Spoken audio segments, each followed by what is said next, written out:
Longtime member of the House Armed Services Committee is Congressman Hank Johnson of Georgia. He joins us right now. Congressman, I'm glad to have you on Roland Martin Unfiltered. You are not unfamiliar with the use of military force. You understand these things intricately.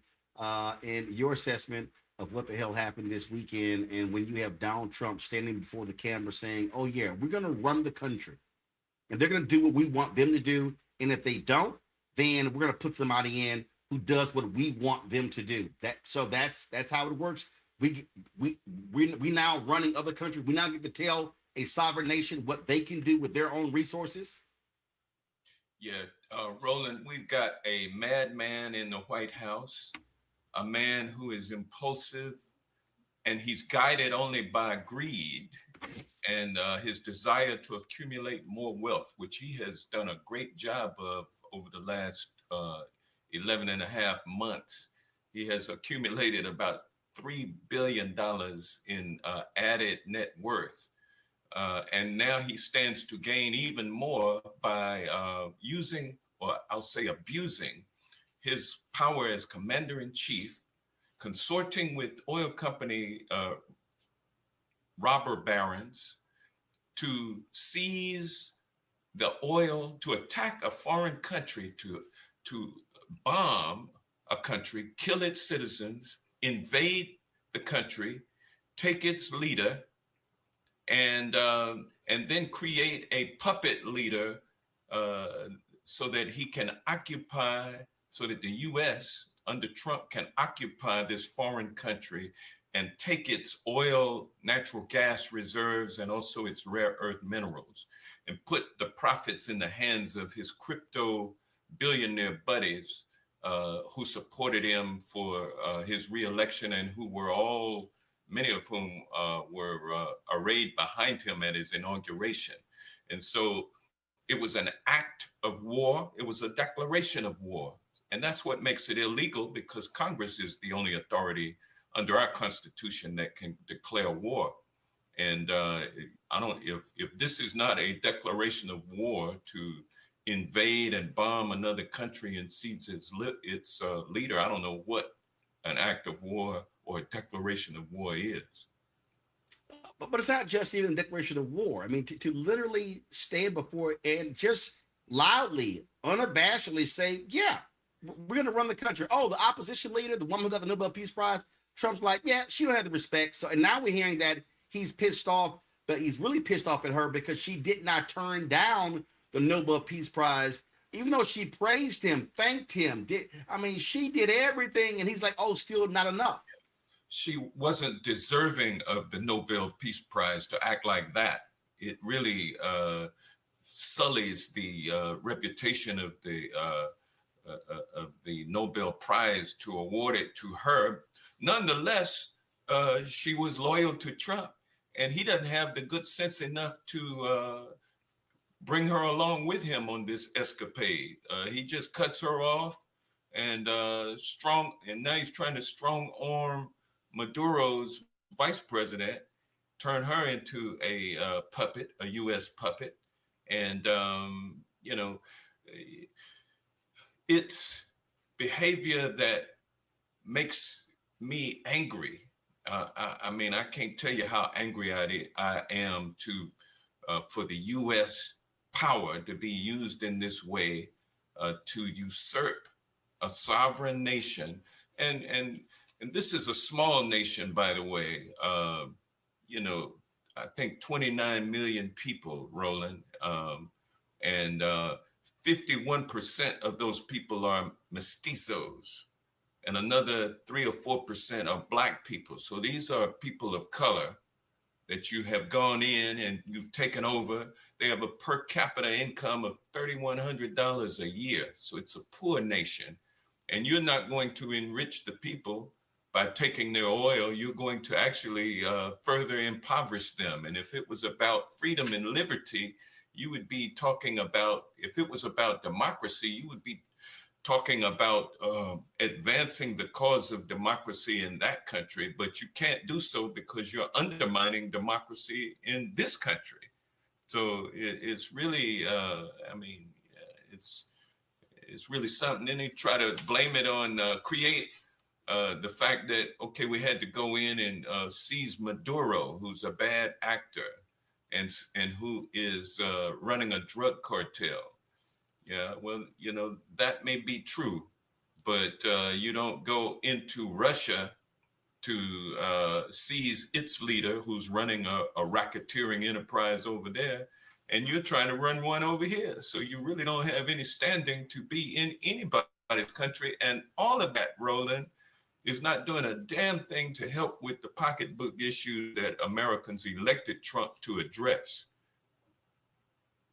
So the question is this here: what next? What can you and other Democrats do to stop, contain this uncontrollable thug sitting in the White House? Yeah, if we don't support our brothers and sisters who are taking it to the streets in protest, if we don't do that, then woe be unto us. Look at Cuba being next. Look at Colombia being next. Look at Mexico being next. Look at Greenland up north being next. Look at Canada being next. All of these targets have been identified by Donald Trump. And if you don't think he means what he says, by now, if you don't believe what he says, then you'll never believe what he says, despite what he does. But he does what he says he's going to do. And so we've got to stop him. And the way to stop him is by getting out into the streets and letting it be known that we're not going to tolerate this abuse of American taxpayer dollars. And I'm calling on all right-thinking people, the Marjorie Taylor Greens, along with everyone else out here, to do something to get in the way of what this administration is doing, because if we don't, it will just continue and it'll get worse. And these are the actions of somebody who's not planning on leaving office, Roland. It's going to take years to accomplish what Donald Trump wants to accomplish. And so he's planning on hanging around, and that's something that we need to address right now also. Absolutely. Folks need to understand exactly what's going on here. My panel has some questions. Let me have them ask you. Let's see. Melinda, your question first for Congressman Hank Johnson.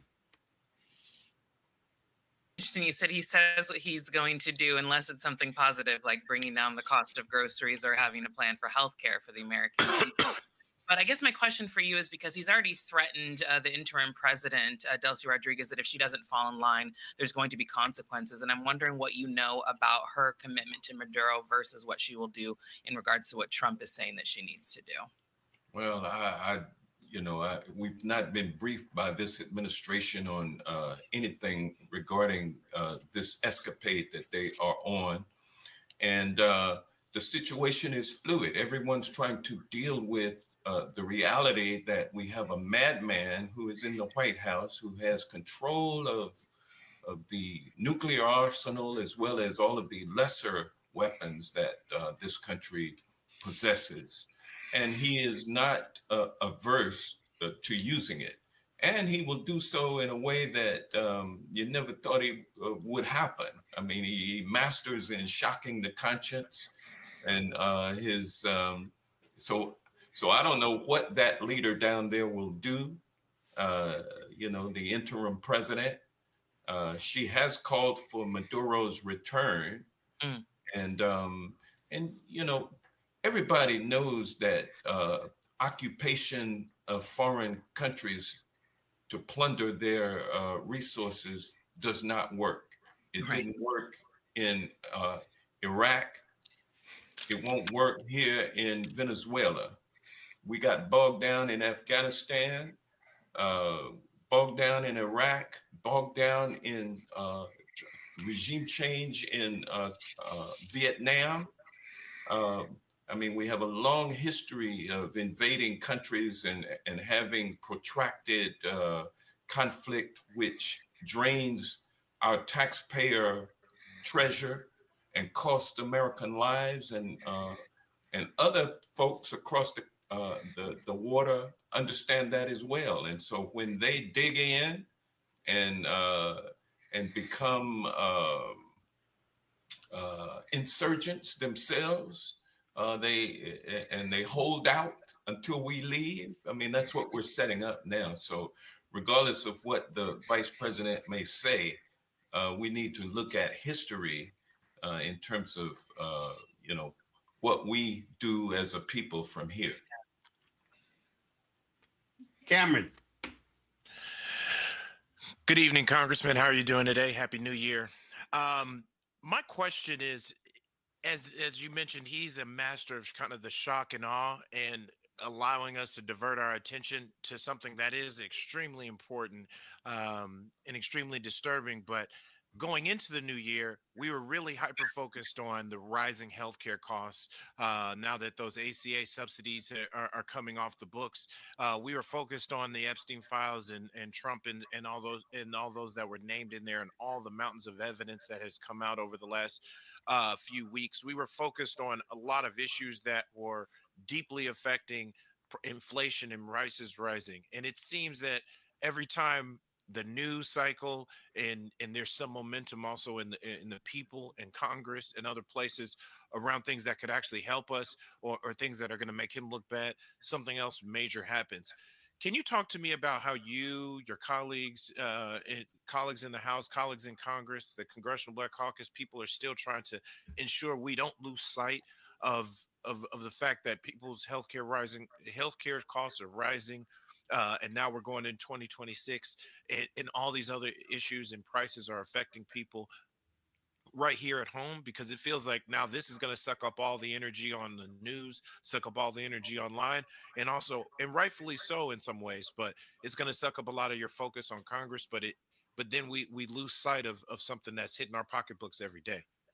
Well, that's something that the American people are not going to lose sight on. They could care less about what's happening in Venezuela as far as their democracy is concerned, and they're more concerned about the cost of health care and the cost of groceries. They're concerned that the rent is too damn high and can't afford to buy a house because of the private equity firms snatching up all of the real estate and then charging exorbitant prices for the real estate.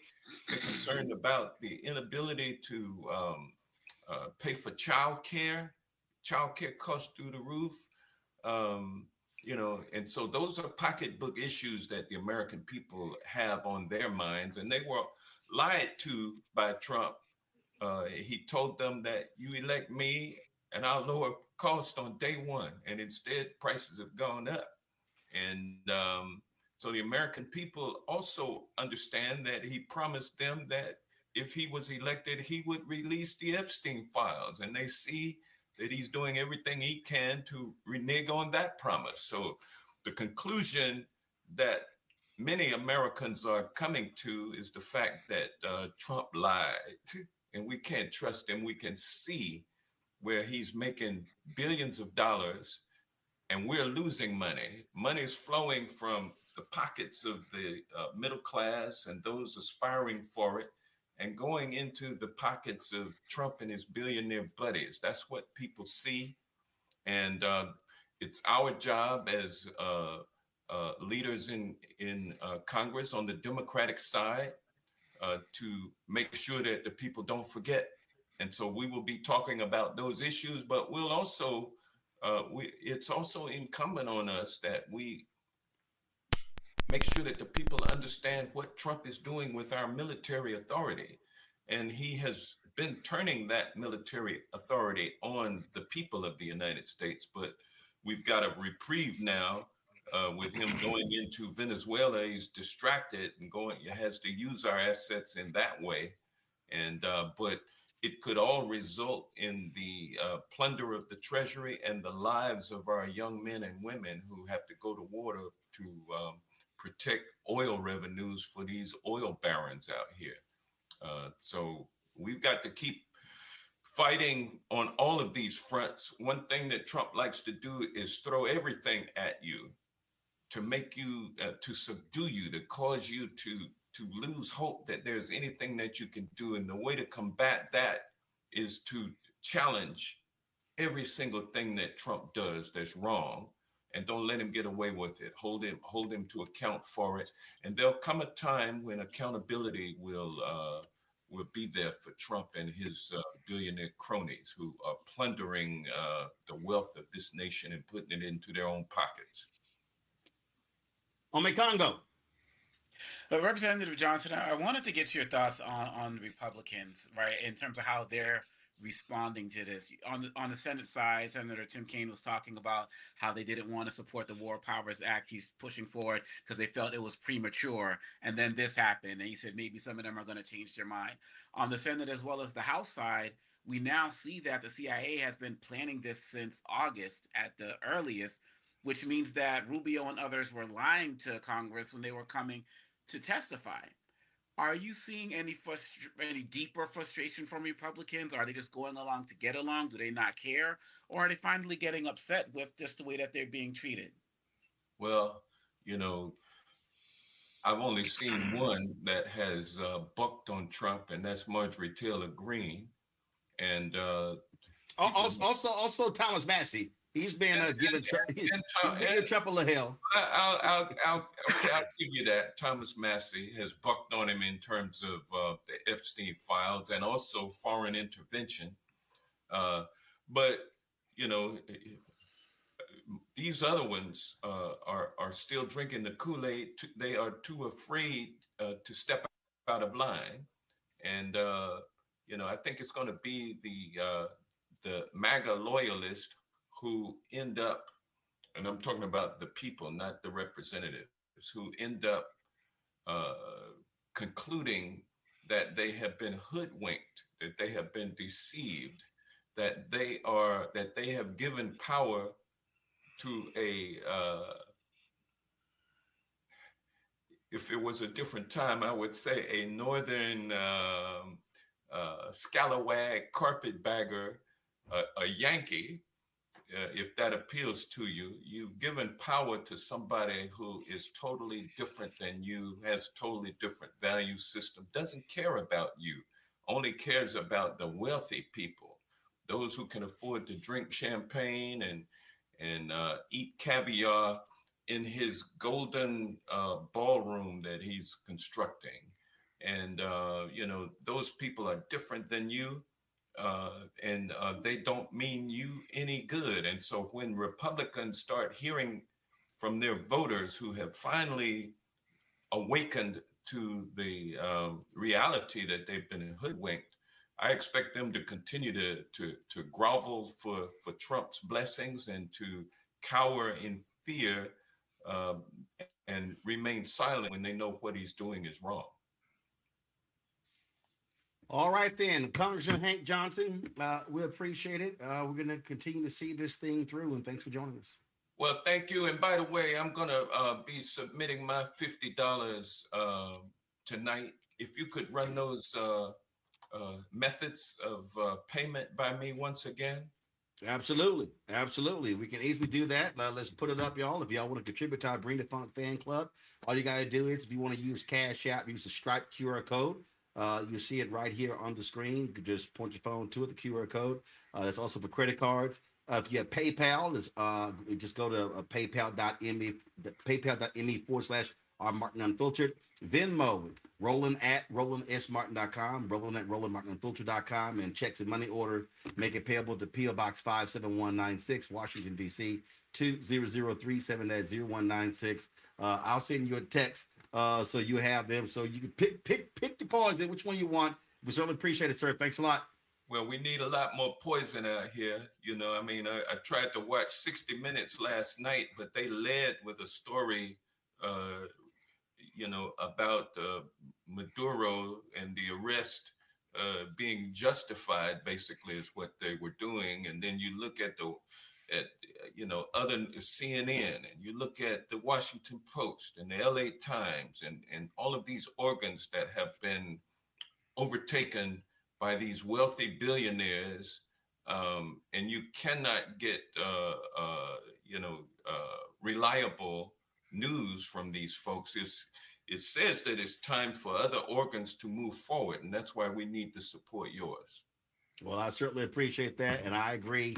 And listen, we're going to keep doing it. And I keep telling folks we're going to be expect to be on the road a lot. You've got elections in North Carolina and Georgia and Texas. I got folks asking me to come to Florida. And so, listen, that takes money. And so we look forward to doing that. Congressman, thanks a lot. And by the way, when you come, you're always bringing these young people with you, and you are working with them on the set, if you will, out in the street, setting up equipment and doing all of that production, that pre-production work or whatever y'all call it. But you've got the people out there doing it, and so look forward to seeing you in Georgia.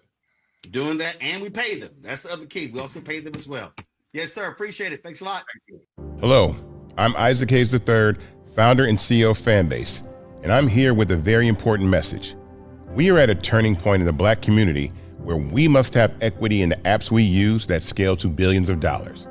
But this time, we own the infrastructure, we own the culture, and we shape the future. And Fanbase is the future. Fanbase combines the free functionality of Instagram, TikTok, and YouTube into an all-in-one platform built for the evolution of social media and monetization. With over 1.4 million users, that's real proof that we are shifting the conversation of tech ownership and equity for creators. So right now, I want you to go to startengine.com/fanbase and invest today. The minimum to invest is $399. That gets you 60 shares of stock in Fanbase at $665 a share. This marks a turning point in Black ownership of social media. If we don't take this opportunity to own social media right now, we will always be customers to our own creations. And that can't go on. So once again, go to startengine.com/fanbase and invest today. We must own the platforms where our voices live, our stories matter, and where our culture drives the world. Thank you.